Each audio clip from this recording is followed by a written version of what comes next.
gateway of the mind. In 1983, a team of deeply pious scientists conducted a radical experiment in an undisclosed facility. The scientists had theorized that a human without access to any senses or ways to perceive stimuli would be able to perceive the presence of God.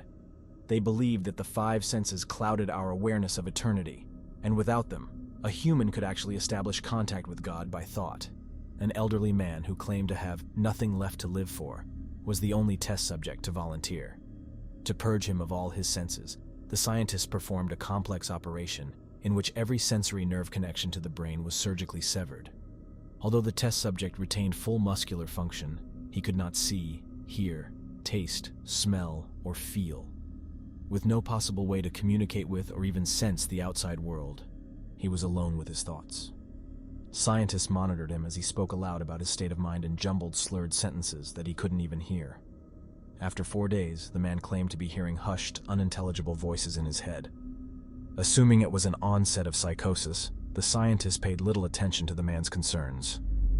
2 days later, the man cried that he could hear his dead wife speaking with him, and even more, he could communicate back. The scientists were intrigued, but were not convinced until the subject started naming dead relatives of the scientists. He repeated personal information to the scientists that only their dead spouses and parents would have known. At this point, a sizable portion of scientists left the study. After a week of conversing with the deceased through his thoughts, the subject became distressed, saying the voices were overwhelming. In every waking moment, his consciousness was bombarded by hundreds of voices that refused to leave him alone. He frequently threw himself against the wall, trying to elicit a pain response. He begged the scientists for sedatives so he could escape the voices by sleeping. This tactic worked for 3 days, until he started having severe night terrors. The subject repeatedly said that he could see and hear the deceased in his dreams. Only a day later, the subject began to scream and claw at his non-functional eyes, hoping to sense something in the physical world. The hysterical subject now said the voices of the dead were deafening and hostile, speaking of hell and the end of the world. At one point, he yelled, "No heaven, no forgiveness," for 5 hours straight. He continually begged to be killed, but the scientists were convinced that he was close to establishing contact with God.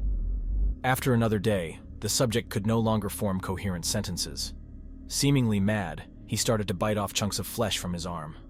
The scientists rushed into the test chamber and restrained him to a table so he could not kill himself.